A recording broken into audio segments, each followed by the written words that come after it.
How's it going? Hello, brother. Hello, brother. It's going all right. Yeah, It's just another day in the pandemic. Just another frantic Friday. Yeah, I've taken it a little bit slow today. Feeling a little Minnesota. rundown, to tell you the truth. Yeah. Feeling Minnesota. I didn't understand that lyric until recently. That is an awesome lyric. Really? What is it? How's it go?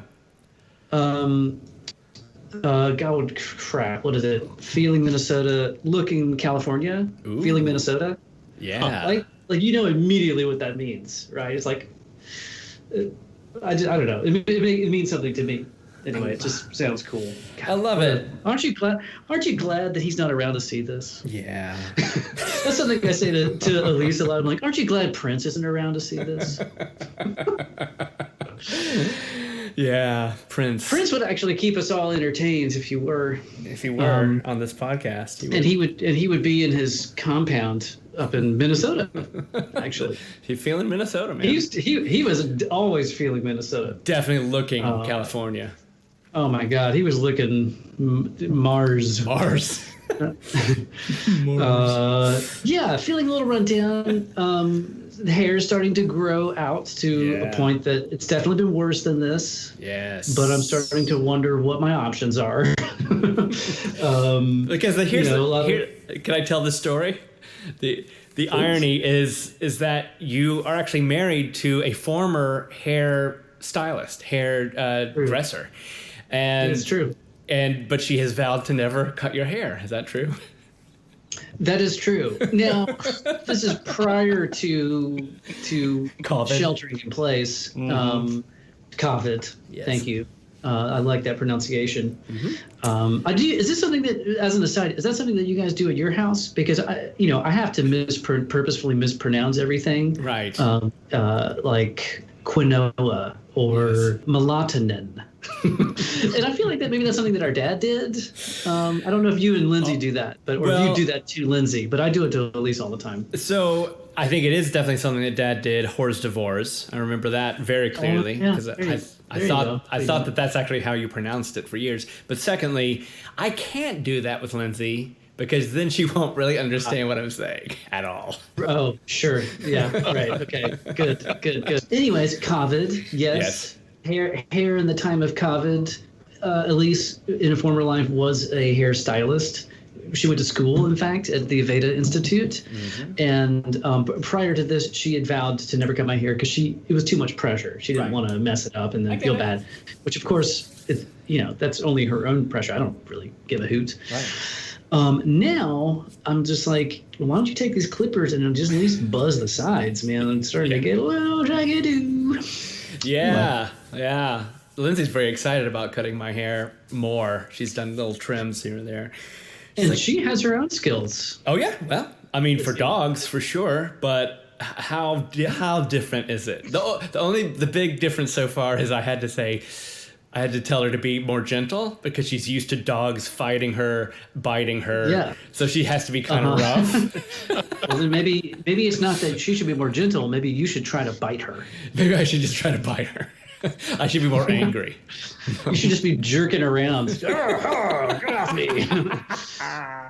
Oh, my God. Well, I'm sorry that you feel a little run down. I feel the exact same way. I think it's also allergy season, which puts you in a panic because it's allergy season and COVID season. So, you worry about any little sore throat or anything, but I feel like it's definitely allergy season. I injected some disinfectant straight into my neck. That could have something to do with it.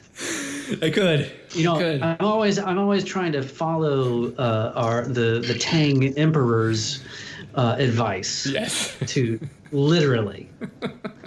Yeah, he's got such great advice. Tremendous advice. He does. Might say. The Tang Emperor. And I'll give a shout out to Vivian Tedford who dropped that on me, and I've been saying it ever since. I just thought that was genius. Emperor Tang. I love it. Hey, people out there! First of all, this is Matt and Evan. You might have noticed a mysterious chuckling in the background. Yes. So we'll let the chuckles straight out of the bag. Why don't we, brother?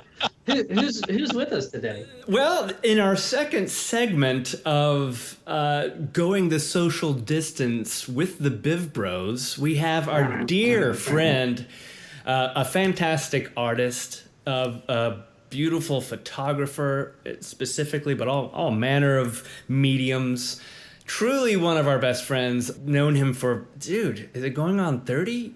No. Yeah. 20, okay, maybe 20, 30, 25 at least years. Anyway. After 25. After 25, who cares? Doesn't matter. Yeah. Our dear friend Nathan Baerreis is joining us today, and I couldn't be more excited because for those of you who don't know, the concept of BivBros Show is that Evan and I are not in the same city, and we created this podcast so that we could just hang out together. And then this Rona happened, and we thought that it would be an interesting thing to extend it to the rest of our incredibly cool, talented friends that are indeed affected by the pandemic, but because they're just dear friends and they're interesting people to talk to. So, what's up, Nate? Hey, how's it going? That was one of the. That was amazing. Well, thanks, man. Thanks. Yeah, you said it was the first time anybody has ever introduced you. Is that possible? Well, in that fashion, sure. Oh, yeah. okay. Yeah. Any kind of like, as far as I can think, I don't know. Maybe not. Maybe You're it's welcome. just I'm actually in the middle of the corona fog myself. Yes. So who knows? Wait. There's no memory doesn't function properly right now. No, I understand. Do you mean that you got the Rona? No. I mean that people have been talking about how, you lose track of time and you lose track of, days. Like you said earlier, it was Freaky Friday or something. I didn't realize it was Friday. So True. Hey, Yeah. it's Friday. It's Yay. Friday. Happy Every day's Friday. freaky. Every day is freaky these days. It's just freaky true. day. Nate, Evan and I know, but tell everybody, tell the 5 people that are listening, maybe 6 at this point, that are listening. Tell them where you're calling from. Where do you live? Okay, so I live in Murphy, North Carolina, which is far western North Carolina, which makes everybody think of Asheville, but I'm about 2 hours farther west. So about 10 minutes from Georgia, which terrifies me, and 15 from Tennessee is not much better. So, yeah. Southern Appalachian Mountains in a very rural place.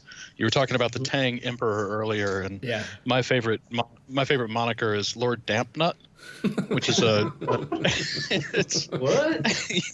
It's an anagram. It's an anagram of his name. I love it. Damn, that's how Lord Dampnut. Dampnut. That's funny. So effective on so many levels. It is. Mostly the ew level. Ew. Oh, Ew. yeah. Ew, tangy Ew. old damp nuts. Irritated. Damn nuts. You live in an idyllic place. The reason I'm asking you that because it's a part of why we wanted you to come on and talk about what you this cool project that you've been working on. But it is a tiny part of the world. It is a really beautiful part of the world. Yes. Parts of it are, for sure. So there's obviously going to be a lot of poverty in these spots and maybe a more conservative part of the world.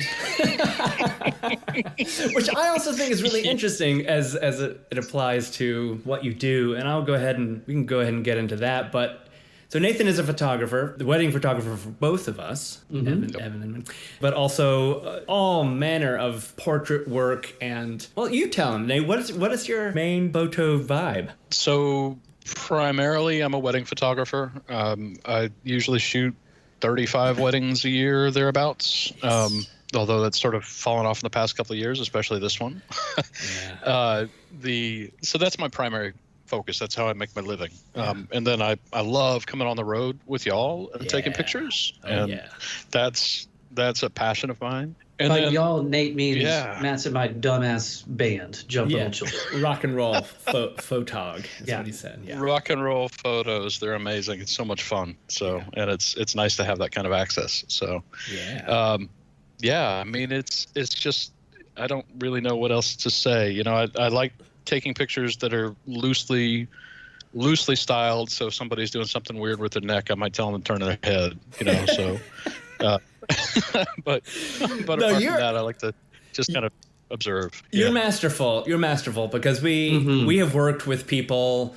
I've only had one wedding photographer, of course, but the band, of course, has worked with tons of people, and we consider you the band's official photographer because your presence, your commanding ability to, it helps that you know us, but just in general, your ability to wrangle human beings in such a kind, gentle way, but also very, very forceful. Like, you know what you want to see. That's a compliment. You know what you want to see. You know what looks good and what doesn't, what's sticking out, what doesn't. The thing that drives me nuts are photographers that are like, oh, just do your thing. And then we find out that somebody's like freaking shirt's untucked or their hair is all messed up. And you don't play that. You don't play with that. Well, you're on top. I'm getting older. You don't Actually, it's okay. I don't have time. So I think it's harder with people that you know as a photographer because you don't want to tell them what to do. Yeah. Especially with the kind of friendship that we have, you know, it's not. There's not a lot of there's no alpha in our group of people. You know, everybody seems to be. Definitely not you. That's true. I have no buddies alpha ever. My dog Bernie is the alpha over me. Yes. Well, Bernie's everybody's. Yeah, you know, so it's very different in a setting where I don't know anybody. I can walk in, and if they don't listen, then I just make fun of somebody until they listen, and that really doesn't take very long because it's real easy for me to make fun of a person, and I usually pick on the person that's sort of the one who is the most gregarious, you know. Yeah. So they're willing to play. Yeah, the clown or somebody who's doing something really stupid, and I can just point it out. You know. Yeah, the one who's going to ruin the shot. Right. Exactly. Exactly. And you have some horror stories of always. Oh God. Would you like to share some of your wedding? That's what I have in mind. Are you legally able to? Are you? You didn't prepare me for this. You didn't tell me we were going to talk about this. We don't have to. We don't have to. If you think about it, I could definitely toot your horn, Nate, and talk about my experience with you as a photographer, not just at our wedding, which was just so deeply personal, but also shooting the band in a more portrait-like style. I know that there's so many personalities in the world that, as a photographer, you've got to be able to deal with and accommodate whether it's the clown or the person who's really shy. And I have so much respect for how you are able to make everybody feel comfortable and relaxed, especially people who are not comfortable in front of a camera. But your way to kind of, like you said, like take the clown and shut them down or bring them down to the level where they're going to operate with everybody else in a way that kind of like you're definitely making fun of them, but they don't always know that you're making fun of them. They're just aware that it's time to chill out. Yeah, it's always good-natured. It's never, you're not mean-spirited. You're kind, you're gentle but firm, and you give that direction that's so clear that for me, because I'm not particularly photogenic. I don't like being in front of a camera. So having someone being very vocal about what is looking good, it put me at such ease, especially on your wedding day when you're just like, you're losing your mind. So anyway, I just have super, super great respect. And if you're out there getting married in 2021, please go to Nathan Baerreis, BAERREIS.com and get in touch with Nate and have him come shoot your wedding, because you will have the best experience. Having said all that, now, do you want to tell us about the time that I'm hoping you're going to tell us about? You've got to give me some clue. There are so many. I've got so many good stories. Well, the one I'm thinking of was you had to do a lot of photoshopping out Oh, yeah. Okay. Yeah. So there You was. don't have to tell that one. You could roll up with. No. That's a good one. That's a good one. That's a really good one. It was my favorite weddings are where the couples are in their 30s or 40s or a little bit older because they tend to be more chill, more relaxed, and more open to listening to what I say. And so I had this beautiful couple, really not just beautiful people, but just good spirits. And we were in Highlands in North Carolina at the Old Edwards Inn, and I may be giving away too much detail, but anyway, their last names are their telephone. Exactly. So they're getting married. We're having a great time, and there's this one groomsman. I caught myself. This one groomsman who really thought that it would be amazing if he just unzipped his pants and whipped his junk out in as many pictures as possible. So there are pictures where I'm taking a picture of a cluster of people, and there he is in the background walking by with his stuff hanging out. Now to be crystal clear, do you mean just the dingly dang or the twig and berries, the whole shebang? The beans in the front. Wow. Yeah. Wow, that's a lot. He was committed. He was very committed, but it was a very like 19, 20-year-old frat boy kind of thing to do. Yeah. I mean, and he's not, and I'm guessing he was not a 19 or 20-year-old frat boy. No, he's in his 30s, and he's actually he was one of the groom's employees. So they worked together too. Right. So after I call all the pictures, there are these 17 or 18 shots that I can't get rid of because they're good shots and they show parts that are important to the wedding, to the story of the wedding day, and I had to Photoshop his junk out of all of them, and that was not fun. But I did send the originals to his boss so that he could print them out and put them around the office if he wanted to. And for those of you out there, Nate, real quick, for those of you out there who don't use programs like Photoshop, just so you know, and I'm speaking from experience, when you are doing photo editing on this level and you are like trying to get remove something out of an image, replace it, you have to zoom in really close. So I'm just trying to paint a picture here. Yeah. Yes. Yeah. No, okay. This was not a short process. But no, you spent a lot of time with this guy's junk in your face. Exactly. I'm intimately familiar with it. But in the moment, I did get back at him. So at the end, I talked the couple into doing one giant group picture with like 180 people in it, right? And so they're all lined up, and I can see this guy grinning before I even get everybody lined up. I know what he's going to do. I've just resigned myself to the idea that he's going to do it. And so I get 175 people, 180 people lined up in this room, and they're in this giant mass with the couple in the middle, and I have them kiss, and everybody's cheering, and there's the guy with, flops his stuff out. And I think, all right, everybody, one more shot, jump up in the air. And so I made everybody jump up in the air, and you can see the pain on his face in the sequence of pictures, and that's the only reason I did it, because I hate those pictures. I hate the jumping pictures with a passion, but man, was it just satisfying. Yeah. Oh, God. Yeah. Yep. So wow. Don't cross your photographer. He gets to make you perform. Seriously. Yep. Well, I mean, look, you don't mess with your sound engineer. You shouldn't mess with your producer. You definitely shouldn't mess with a photographer. I mean, these are people who have massive amounts of power over what you're trying to do. The end result. Why would you do that? Yeah, I mean, so anyway, that was that story. It's a good. The question is this guy still working for his boss? And if so, is he wearing pants? Yeah, I can't. Now that he's at home for COVID, he's probably not. Anyway, that's an awesome story, Nate. I love that one. Well, I feel like that's a nice kind of juxtaposition as to one of the main reasons I thought you'd be great to come on here because it's as many people are experiencing right now, their economic financial stress.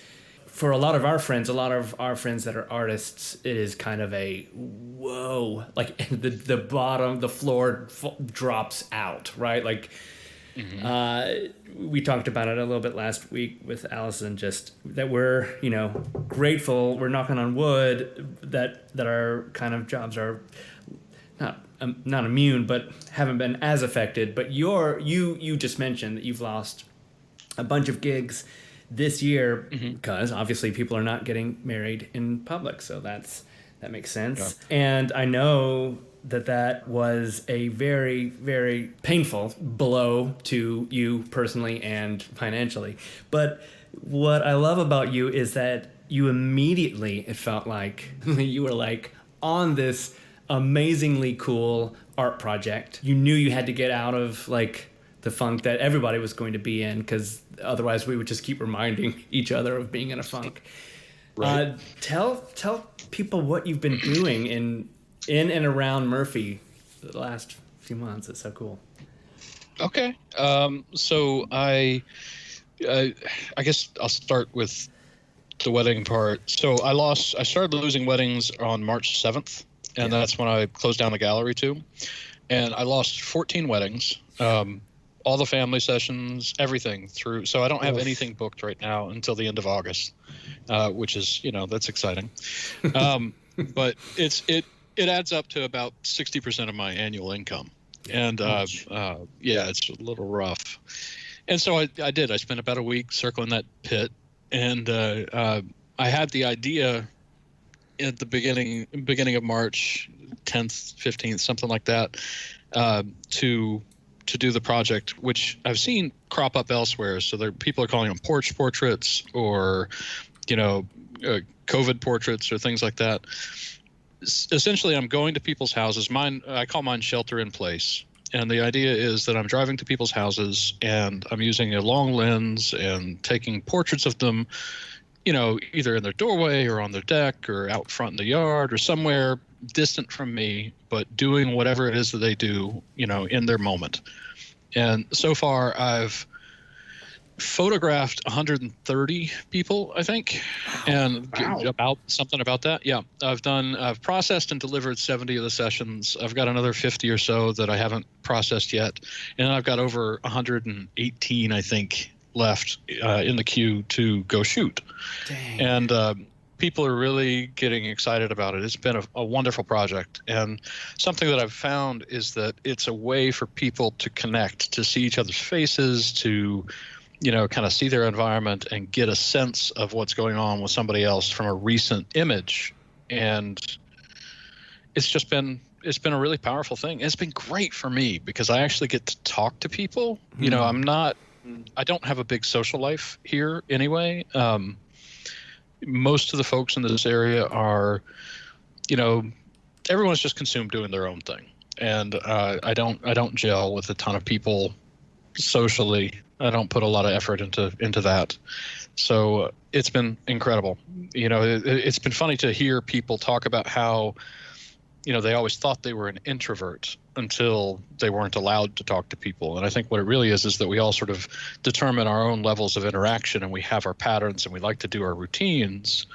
And if we don't get to do our routines, something falls, something is off. And so for me, this has become a routine. And I've put a couple thousand miles on the car. I'm driving everywhere. On an average day, I'm shooting 16 or 17 sessions. So when I go out, I'm usually doing that 3 to 4 times a week right now. So, wow. Yeah. I think that, and we'll talk about we can talk about the sort of the art aspect of it. And you kind of touched on what it has been able to do for you emotionally, personally. But one thing I think is very interesting about this, and I've seen a few other portraits or whatever they're calling, but so many of them tend to be centered in cities, which of course makes sense. Cities, big places, and I haven't seen that many rural southern slice of life, like people that would not be photographed. You know what I mean? Like, Right. Honestly, Absolutely. like, yeah. I think that's part of the most interesting part of it. And then you have enormous range of financial status in these photographs that you've been taking. And Absolutely. Yes. Yeah. that just makes it so rich and interesting to be able to put all of these colors and styles of homes and types of people together, like in one kind of. It's really cool. Number one, how are people finding out about it? How are they coming to you? I mean, I know that you can sign up on your website and request for you to come to them, but like, how is the word spreading around other than social media, if or maybe that's it? And secondly, what has your range been like? How far are you able and willing to travel? So the first question, how are people finding it? I don't really know. I sent it to directly through messages to a few different people when I started out, and that became everybody just started sending it to other people. So I began getting, after the first 3 days or so, I started getting more and more inquiries that I didn't recognize the names. Yeah. And then as far as how far I go out, it really just depends on my budget. I've got a little fundraiser thing going on that is looking like it's going to pretty much get me anywhere I want to go. But I have had people, I've had people in South Carolina sign up. I've had people in, so Charleston is a 6.5 hour, 7 hour drive for me.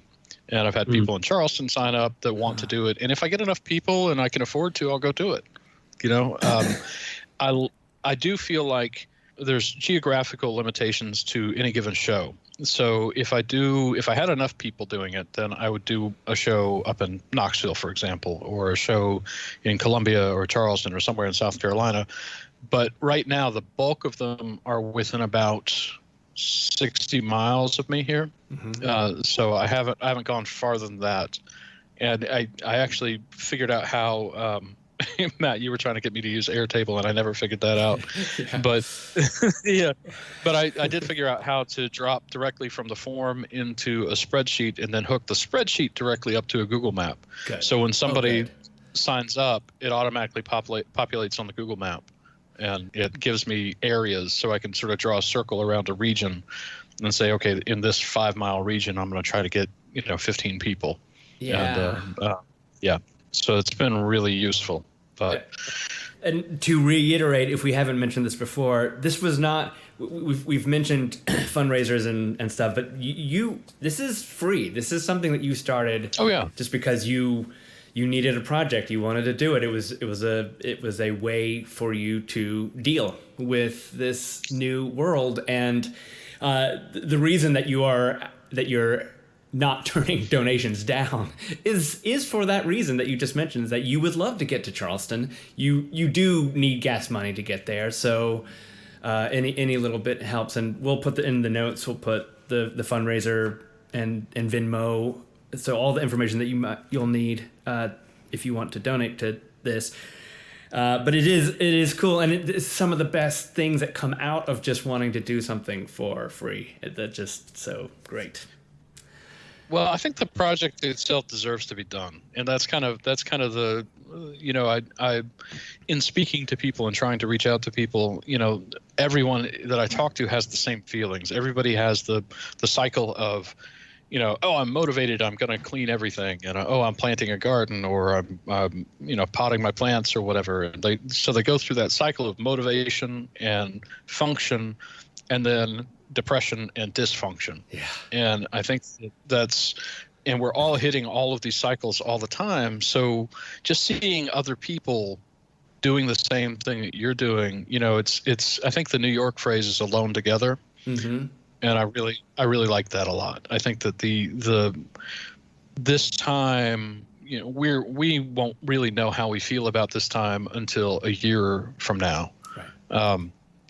So there's no, as much as I try to process it, and I love the Appalachian element of this as well, it's just impossible to.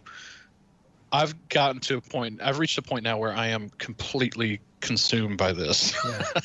Yeah. It is, it's because it's not just the shooting and the editing, it's also the logistics, communicating with people. and the mapping it out and the creating a route. And then whenever you actually get out on the road to do it, realizing that you really should have downloaded everything and printed it out because there's no signal where I'm going. Yeah. Right. Yeah. So I just kind of hope. I can't tell you the number of times I've sat outside somebody's house and like beeped the horn until someone came out so I could ask directions. It's wow. Do you know where James lives? Nope, I don't know. Keep on going. So you mentioned, I think a second ago, about wanting to collect these images and maybe do a gallery show in a place like Knoxville or something like that. But we don't know when that is even going to be allowed to happen. Right. Right. Are you thinking about putting these images in an online gallery, when can we all look at these things? Because we want to. Yeah. So I think you're both members of it. I've got a page that's a sort of a group page for this project on Facebook right now. As much as I despise Facebook, it's a good sort of way for people to link up. Ultimately, so there are several things that I'm thinking of at the moment. The online thing is really cool. I've noticed that with the programming of the map, I'm able to drop images in as well. And you can create a virtual tour using those images, but I don't want to do it to people's homes. So I've kind of got to figure out how to make it regional, have a bigger area or something where they can, click on one area and see the images from that area. There's so much to this. I mean, I'm bringing Gabriel, my son, is coming with me to these and to many of them, more than half at this point. And he's been shooting these amazing photos. He got my favorite picture ever of me, which I'm really excited about. And that's become part of the group page. But he's doing photos of environment. And so he'll take pictures of, the house and the trees and the space around, or the view up the valley or the clouds. And all of those are geotagged as well. So I can just I can show people and then sort of their surrounding elements, which I'd love to do something online. I'd love to do a web space for it, where it's some kind of an interactive tour, it takes people on a tour through. But as of right now, the only thing I can really wrap my head around, because it's so full of the other stuff, is that I definitely want to do a gallery show. There are community spaces, and that probably won't happen for a year to 18 months. So sure. So that's kind of that. Oh. But you can see the images as I post them on that group page. So great. And that is for people out there. I guess you have to be invited, right, in order to see it, though. Yeah. Or you have to be friends with somebody who's already on it. So if I just hand out the URL, that won't necessarily help somebody. Well, they can sign into it. They can go and try to join it, and then I'll just go through and approve. Mostly, I'm just trying to keep an eye out because there are children in some of the images, sure. And I don't. As a photographer, I have to be careful about that. Oh, of course. So, yeah. Well, for those of you who are interested, that is facebook.com/groups/place.project. Is that right, Nate? That's correct. That's correct. That's amazing. Okay. So go there and thanks. I can read. Hey. Thanks. I've been waiting for someone to congratulate me on my ability to read my whole life. It finally happened. Go there and get an invite going, and Nate will, if you're not accepted, then you'll know that Nate doesn't like you. Exactly. No, go there and sign up and check out these incredible photographs. And of course, Nate, when you are ready to think about putting this into a web format, you know some guys, a couple of guys. And I can't speak for Matt. Actually, I can speak for Matt. I feel fairly comfortably that. Speak for me. Go for it. We would love to help you find a solution to create a beautiful gallery, as well as a way to help promote and market and continue to fundraise. This really is an important project, and I feel like has importance long beyond this shelter in place that we are. I guess I'm no longer under a shelter in place order as of today. But long after these shelters are lifted, the lasting effects of this insanity that we are in is going to keep going. And I think this is important work. And just also knowing you, Nate, as such an old friend, you put all of your heart into the work that you do, and just like any job, no matter what it is, like, for you, paying the bills means doing weddings, and you always do it with such loving care. It's also a job, and what that means is it's not always fun. And you and I over the years have always talked about, like, you'll be like, oh man, this is fine and all, but I would really love to be doing something more fine art based, or I want to make photography fun again, where it's just for me. And I think anyone out there who is working any kind of job, whether it's a creative or not, knows the grind, right? So, I love that this. I mean, it sucks that it took a pandemic, but it's also kind of amazing that this just spurred you into doing this really, really cool, important thing, not just for all of us to kind of see ourselves reflected, but also for yourself, just to have this thing to focus on. Anyway, I'm proud of you. I think it's really amazing. Me too. Yeah. Well, thank you. I actually want to say something about that. I think that this is the first time in 2 decades that I've had the space to do this kind of a long form project. Mm-hmm. Sure. And can you imagine what it would be like if, as a nation, we actually funded arts and we allowed artists to create things because they wanted to create them? Yes. Yep. I mean, how amazing would it be? What would we see that the three of us can't even imagine in the world? So many that would things. just come about. Yeah. Amen to that. It's Matt and I and our band have dabbled with platforms like Patreon, which kind of get at that idea somewhat from a communal aspect and flip the script on crowdfunding and that sort of stuff, and just giving people the power to fund the projects that they want to and not worry about what the government is or isn't paying attention to. Mm-hmm. It's pretty cool. It's pretty cool. And maybe ultimately, like, this project has a life on a platform like that too. But, I wonder, like, how well is Patreon working? I don't know. And would it be nice if people gave a shit about art? He's so nice. He's so nice. Well, it's not even just the people, because I think people individually do really care. Everybody binges Netflix. Everybody cares about art in ways that they're not even conscious of it. But I meant the evil people. Oh, well, they don't count. They're not actually people. The callous, uncaring, sociopathic ones who are in power. Right. Fair enough. Lord Dampnut himself. Dampnut. I had to. Dampnut sounds like something that you might get at a Appalachian quick rip place, but it's not a chain. It's like a one of a kind. Man, come on in and get some Dampnut. It's like beach nut, but not really. No, exactly. It's what you get at the Fire Festival. That you get on a what? No, does anyone know what a beach nut is anyway? No. It's what you get at Fire Festival. Yeah, Fire Festival 2, Firefest 2, Murphy. Murphy edition. Dampnut reigns supreme. Oh, yeah. Sorry. No. Oh, God. Man. Yeah. Wonder what that guy's doing right now. What's the Fire Festival? Where's he in this pandemic? Is he, what's he doing right now? See if you can find that guy and put him in your.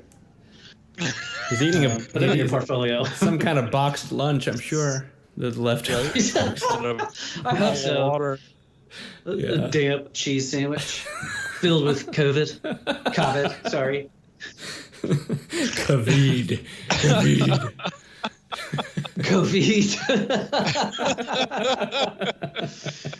Oh, God. Yeah. Well, Nathan Baerreis, we don't want to keep you too much. We have started a tradition that has lasted all of one podcast so far. That we end this episode by asking you 5 questions that came from the person that came up with the idea of going the social distance with the BivBros, Lindsay Drexler. She came up with 5 questions to ask every single guest. Just 5 questions that we've got. Number 1, what is your favorite baby animal? Ducks. Ducks. Love it. Love it. Baby ducks. What's a baby? Is a baby duck just called a duckling? Is that It what is that a duckling. Yeah, it's a Okay. duckling and they're fuzzy. Yeah. So that's nice. I love it. Your comfort food of choice in this time? Mm. You're quite the chef. Nathan is quite the culinary master. So what is your comfort food of choice? Comfort food would be rice, jasmine rice. That's it. Mm-hmm. Dude, Yeah. I Straight up rice. straight Nothing up else. rice. Maybe a little Well, butter. Congy rice. So if you cook it so it's really wet and it's almost soupy, and then you can add anything to it. So you can add salt and pepper to it if you want to. You could add like a sugar to it or something sweet. You can throw a veggie in it. You can throw a little butter in it. I mean, it's just completely versatile. So That's it. yeah, Love it. it's beautiful. Your go-to movie for cheering up? Is there one? I don't.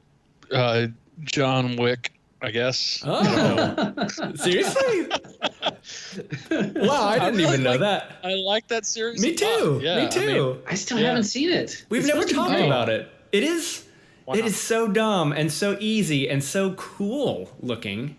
Yeah. And It's just. it's basic. Mandalorian Yeah. simple. It's Mandalorian simple. Something happens. He's on a mission. Boom. That's all it is. That's all it is. A killing mission.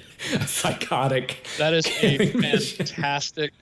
fantastic way to put it. Yeah. It's Mandalorian simple. It is. It really is. Okay. What is something that you have learned about yourself that you're very proud of? That you like? Something that you didn't necessarily expect. You kind of touched on this, but something you didn't expect that you would rise to the occasion for in this crazy time. Oh, just being able to stay out of the pit of despair. That's admirable. That is not easy. It takes a lot. No, that's it. That's it. I didn't know that I was going to be able to. So, because Yeah. sometimes Well, it's it can be overwhelming.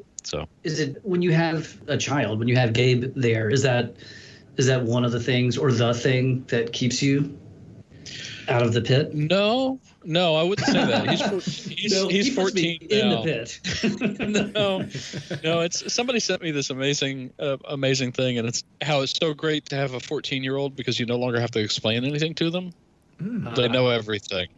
They know all of it. Right. Yep. Right.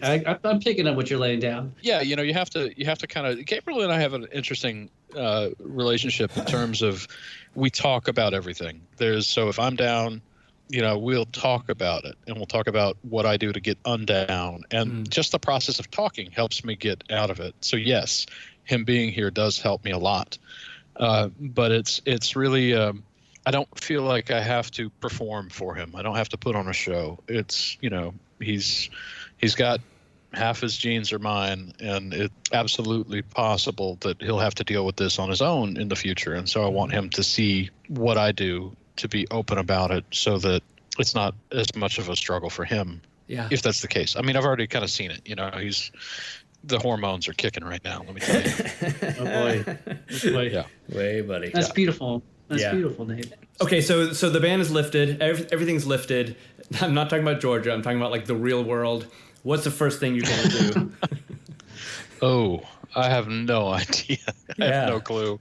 I don't know. I don't even like that question is that's something that's actually been on my mind a little bit, and I find that right now I cannot envision that moment. Yeah. I can't. I mean, sure, hug everybody. I mean, yeah, you know, whatever things. But I think that we're going to be, you know, I've had some ideas for the show that I want to do, and they involve sort of breaking the social distancing feeling that we're learned to live with. But I think that we're experiencing a core change in how we interact with each other right now. Yeah. I would like to say I'll go hug everybody I know and eat dinner from a salad bar with my fingers, but it's not likely to be a real thing. So I have no idea. Breathe deeply without a mask on, maybe. Yeah. So, no. With you, dude. That's it. Nathan Baerreis, thank you so much for joining us today. Thanks for being our second guest. Thanks for being one of our best friends in the world. Thank you for making art for art's sake. And we love you a lot. Once again, go to nathanbaerreis.com to see more of Nate's work. That's NATHANBAERREIS.com. To learn more about the Shelter in Place project, go to facebook.com/groups/place.project. Nate, you're the best. You're the best, Nate. Man, you guys are the best. Thank you. I love y'all. Love you too. Love you so much. Love you too, brother. You soon. Love you too, brother. It's always fun. It's always a good time. Yeah. Come on in and have a good old time. Have a fun time.